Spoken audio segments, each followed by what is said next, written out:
Bonjour à tous, bienvenue dans cette nouvelle vidéo achat manga. On a quelques titres plutôt sympas à vous montrer, alors on y va. Ouais, je vais commencer, parce que ces derniers temps, j'ai un peu poncé Vinted et j'ai fait quelques bonnes affaires. Ouais. Donc je suis plutôt content de pouvoir vous les présenter. Et surtout, ça rentre un peu dans mes objectifs de fin d'année. Tu sais, on en avait parlé au talk précédent. Ouais. Et ben voilà, alors je vais commencer avec du tome 4 au tome 9 de Land que j'ai trouvé en occasion sur Vinted à, je crois, même pas 5 € le tome ou un truc comme ça. Enfin bref, c'était cool. Et en plus, j'avais déjà les 3 premiers, donc l'offre elle tombait pile poil dans ce que j'avais besoin puisque c'était du 4 au 9. Donc du coup, je suis quasiment à jour maintenant sur Land. Il me reste plus qu'à lire. J'ai commencé d'ailleurs le tome 4, je suis à la moitié. Pour voir un peu comment ça évolue. La chance que j'ai, c'est qu'ils ont été envoyés dans un état vraiment impeccable. Donc, je suis très content de les avoir achetés d'occasion, sachant qu'en plus c'est une série qui vaut son prix quand même. Je crois qu'elle est à 10 balles le tome, là j'ai eu à moitié moins cher, donc c'est plutôt cool. Donc Land, 6 tomes. J'ai l'air content là. T'as l'air très content. Alors nous, comme dit, on a lu que les 3 premiers tomes. En gros, vous êtes dans un village assez traditionnel, hein, disons ça comme ça, et vous avez une petite fille qui est un peu curieuse, un peu vive, et elle se rend compte qu'il y a des choses ailleurs que dans ce village qui est très cloisonné, dans lesquels on laisse pas trop les gens partir, et c'était pas très joli syntaxiquement parlant. C'est un village qui est plutôt cloisonné.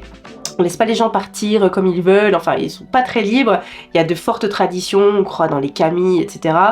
Il n'y a pas trop de modernité technologique, disons, et il y a une petite fille, donc comme je disais, qui elle a envie d'en savoir plus, et elle découvre des choses, et donc c'est plutôt intéressant à suivre. Donc moi aussi j'ai envie de savoir un peu de quoi ça va parler dans les restes des tomes qui nous... On a de quoi faire. Et c'est fini là, hein, c'est 9 tomes terminés. Non, c'est encore... non, c'est 11 tomes. Et là, il y a déjà le 10 qui est sorti, donc on n'est pas tout à fait à jour. Encore et le 11, il sort... je me demande s'il sort pas début janvier, fin en janvier. D'accord. Donc la série est bientôt terminée, Moi, je me suis pris Windbreaker, le tome 6. C'est de Satoru Nii chez Pika Édition. Bon, mon petit manga shonen du moment que je trouve vraiment pas mal. Shonen Furio. Ouais, shonen un peu furio, où on suit Sakura qui est un jeune garçon qui entre dans un nouveau lycée et il a envie d'être le boss du petit gang du lycée, si vous voulez. Et en fait, c'est des petits gars qui sont très gentils parce que ils se bagarrent, mais ils se bagarrent pour le bien commun, pour le bien des habitants en fait de la ville. Et c'est très sympa à suivre. Franchement, c'est dynamique. Ça fait un peu penser à Tokyo Revengers, mais en mieux, je trouve. Ouais, c'est largement mieux, Donc, non, je suis contente. Je suis pas du tout à jour parce qu'il y a le tome 13 qui est sorti. Mais non, j'aime bien. Vous avez plein de bagarres avec des bandes adverses, rivales, qui deviendront peut-être des amis ou pas. On apprend un peu sur le passé des jeunes et tout. C'est plutôt cool. Moi, j'aime bien. Alors, ensuite, on continue. Alors là, je l'ai pris avec une carte cadeau. Voilà, que j'avais encore, qu'on m'avait offert à mon anniversaire d'ailleurs. J'ai pris le tome 5 de Slam Dunk. Donc là aussi, je ne suis pas à jour puisque le tome 6 est déjà sorti. Je ne l'ai pas encore lu, mais ça va pas tarder parce que j'aime beaucoup Slam Dunk. J'ai beaucoup aimé le début. Là, on est en plein milieu d'un match. Ensuite, je me suis arrêté en plein milieu d'un match. J'ai vraiment envie de savoir la suite. Donc il faut que je lise ça. Je vais éviter de trop tourner les pages pour me spoil. Mais Slam Dunk, vraiment, c'est un manga qui m'a étonné au début avec ce côté très furieux, très bagarre, grosse gifle dans la figure. Et là, ça en dérive sur des matchs de basket et de sport qui sont vraiment très bien animés. C'est sympa comme tout Slam Dunk. Franchement, une très très belle découverte. On est déjà au tome 5, mine de rien. J'ai l'impression que c'est sorti hier. Et moi, je me suis mise à jour sur une série que j'aime beaucoup, qui est... Comme d'habitude. L'échec total. Les carnets de l'apothicaire, enquête à la cour, c'est-à-dire la version Malabooks de ce titre, parce que j'ai aussi la version Kiyun. Et oui, je fais les 2 séries, et oui, je suis contente de lire les 2 séries, et oui, j'aime beaucoup celle-ci aussi. J'aime beaucoup d'ailleurs le dos des jaquettes, enfin bref. Et en fait, ça nous parle d'une jeune fille qui a été embrigadée de force dans la cour impériale chinoise et qui a des connaissances en matière d'apothicaire, et elle découvre plein de choses, plein de complots, et elle est... c'est très sympa à suivre. Je comprends plein de choses que j'avais pas forcément compris pareil avec l'autre version, donc c'est plutôt cool, et je suis très contente d'avoir tous les tomes, comme ça je vais pouvoir me les lire tranquillement et être à jour. Ouais, c'est vrai que ces derniers temps, j'ai quand même une envie particulière Et ça, c'est à cause de Ingé Comics, d'ailleurs, Ingé Manga aussi. Allez suivre ces chaînes qui sont très sympas. Puisqu'il m'a fait, la dernière fois qu'on s'est rencontrés à La Rochelle, un beau cadeau. C'est-à-dire qu'il m'a initié au monde du comics avec différents titres que j'avais adorés. Et il agit sur moi un peu comme comme le mauvais génie, tu vois, parce que il me donne envie de faire plein de choses. Et notamment de découvrir un peu plus l'univers du comics, l'univers de la BD franco-belge aussi, parce qu'il en parle très régulièrement. Parce qu'en fait, c'est très nouveau. C'est une manière de raconter des histoires qui est totalement différente. C'est une manière de raconter, de mettre en scène des personnages qui est totalement différente du manga. Et honnêtement, ça ouvre un peu les chakras, tu vois, de lire d'autres choses. Et moi, ça m'a plu. Ça m'a donné vraiment une bouffée d'air frais, quoi. Et donc, si vous avez des recos sur de la BD franco-belge, sur du comics, des choses plutôt assez courtes. Pour l'instant, j'ai pas envie de me lancer dans tout un univers où il faut que je rattrape 25 ans de parution. Donc si vous avez des recos, limite des one-shots, des séries courtes en quelques, je sais pas sur 10 tomes, volumes peut-être, je sais pas. Enfin bref, en quelques tomes, volumes, n'hésitez pas à me les faire. Il y a juste ici, il faut que je le découvre. J'ai eu souvent la recommandation de lire Middle West. Oui. On a entendu. je l'anticipe le truc, tu sais, parce que je sais que ça va arriver. Donc n'hésitez pas, notez-moi ça là. Salut Adrien, salut Céline, qu'est-ce que vous faites là? Laisse-moi deviner. Je parie que tu veux des nouvelles recommandations comics. Ok, mais puisque tu ne m'as pas appelé directement par téléphone et que tu me déranges pendant mon film, je vais t'en proposer 2. Tiens, ça fera l'affaire. Tu le sais, dans le manga, le sport est très représenté. Ace of Diamond, Blue Lock, Hippo, Slam Dunk, Rookies et j'en passe. Mais dans la BD américaine, c'est pas trop ça, en réalité. Et pourtant, il y a un titre publié chez Urban qui m'a tapé dans l'œil cette année. Il s'agit de Do a Power Bomb. Do a Power Bomb est un récit scénarisé, réalisé, dessiné par Daniel Warren Johnson, qui nous raconte l'histoire de Lona, cette jeune fille dont la maman était une star internationale de catch, qui est décédée sur la scène.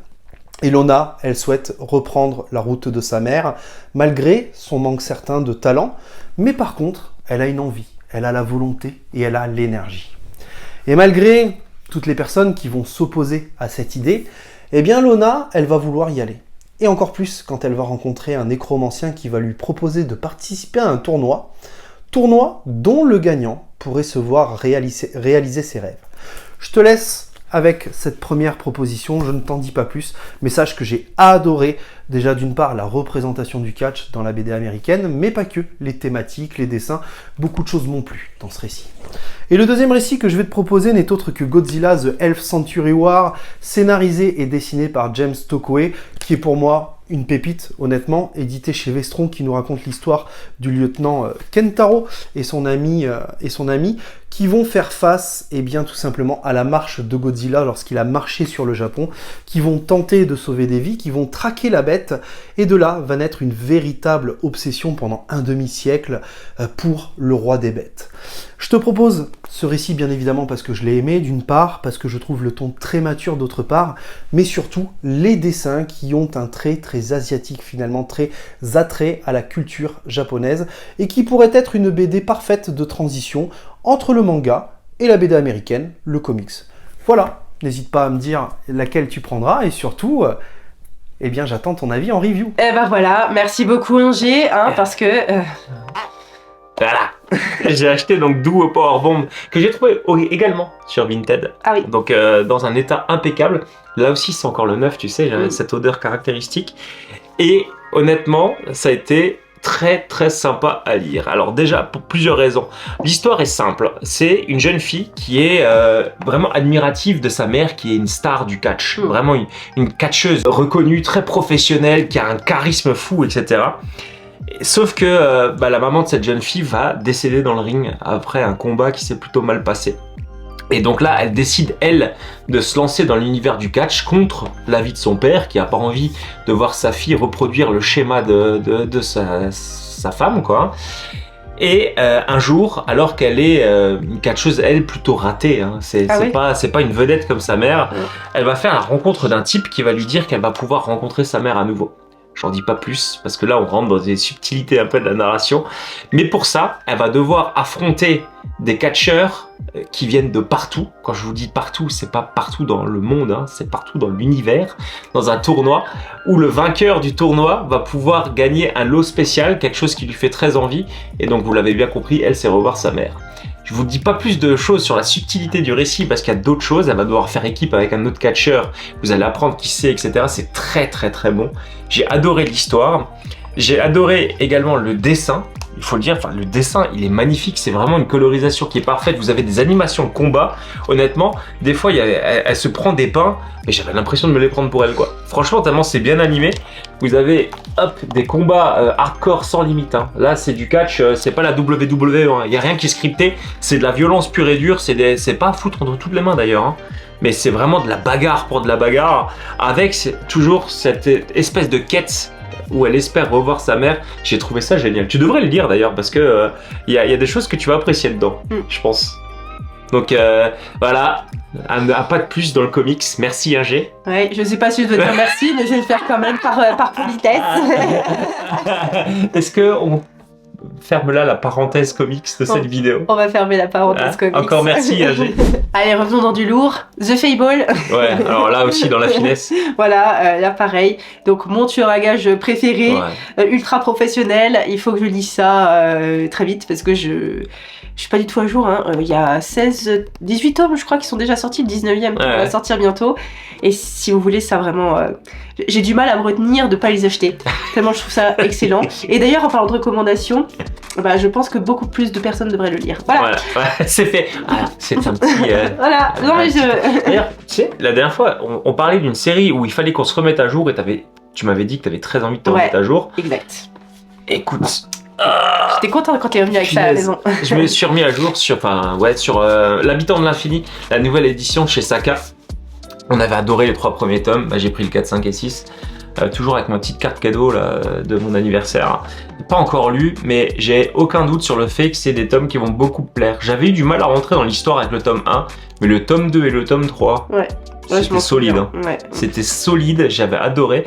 Donc j'ai hâte de lire le 4, 5 et 6 là. Une fois que j'ai fini l'end, moi j'avais adoré dès le premier tome, cette histoire de ce samouraï qui est quasiment immortel. Ouais. Et j'ai adoré. Alors par contre, je me souviens plus exactement de où je me suis arrêtée parce que ça fait longtemps qu'on l'a pas lu. Au tome 3.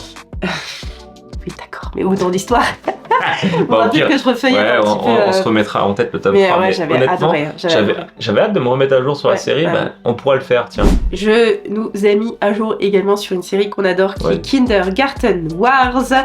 Le tome numéro 5 est déjà de Yushiba chez Kiun et on adore cette série. Ouais, c'est vraiment cool. Franchement, elle nous fait rire beaucoup. On trouve que c'est décalé, mais ce qu'il faut, c'est sans en faire trop justement. Et j'adore cette série. J'adore les personnages qu'il y a à l'intérieur. Donc nos assassins professionnels, disons, qui sont engagés dans une maternelle pour protéger les enfants. Attends, regardez quand même ce que je vous montre. Les gosses de riches. Les gosses de riches. Et puis alors vous avez le personnage principal, mais qui est hilarant. Je vous montre un peu la tête qu'elle fait. Mais je trouve ça vraiment très drôle, très sympa. Comme je les lis pas non plus d'affilée, j'en lis un de temps en temps à leur sortie. Du coup je me lasse pas et j'espère qu'il y aura encore beaucoup de tomes. Mais voilà, très contente avec ce titre-là. Je l'ai pas lu encore celui-là non plus. Faut que je le lise. On a lu le tome 1 de Instinct, le manga proposé par Inoxtag avec son dessinateur et son co-auteur. On va dire quand même les noms, hein. Charles Compin et Basile Mono, parce qu'ils méritent quand même qu'on les cite. Yes, un manga qui nous a beaucoup plu, qu'on a apprécié, bien plus que ce que je pensais que j'allais apprécier. Donc si vous voulez un avis un peu plus détaillé sur ce manga-là, n'hésitez pas à aller voir notre talk précédent, le talk numéro 3 de mémoire, dans laquelle on en parle, et plutôt en bien. Voilà. Franchement, ça a été une belle surprise. Belle surprise. Donc, Instinct. Rejoins les rangs de Mangatech. Yes. Et enfin, encore une mise à jour sur Kujo l'implacable, Kujo, je ne sais pas, vous dites comme vous voulez, de Shoei Manabe chez Big Kana. Alors, notre avocat, là il est dans de Saldra. Moi, j'ai acheté ce truc-là, je l'ai lu directement parce que j'aime trop cette histoire. Elle est ultra mature, elle est parfois un peu difficile à lire. Hein. Vous avez de la violence, et c'est pas des gentils. Et franchement, j'adore ce titre. On a aussi parlé dans une précédente vidéo que je vous invite à aller voir, mais je sais plus laquelle c'est. Enfin bref, en tout cas, j'adore Coup de fil implacable. J'en reparlerai encore et encore parce que je trouve que c'est une excellente série. Voilà. On a fini. On a terminé. Ah, c'était un achat manga Ouais, plutôt léger par sobre. rapport à ce qu'on a déjà pu faire, Ouais. mais c'est pas tous les mois notre anniversaire. Ouais, mais non plus. ouais, et puis on a des choses, il faut qu'on rattrape un peu le Ouais. retard sur certaines de nos séries. Et Donc tout. on est très raisonnable, Ouais. voilà, et c'est très bien aussi. Ouais, super, encore merci à Ingé de nous foutre le pied dans un engrenage infernal. Voilà, je vais pas en rajouter là-dessus. Merci à vous tous d'avoir regardé la vidéo. Merci pour tous les abonnements parce que vraiment ça nous encourage beaucoup, ça nous fait très plaisir d'être super. Merci beaucoup. Merci pour les commentaires et tout, like, les partages, etc., etc.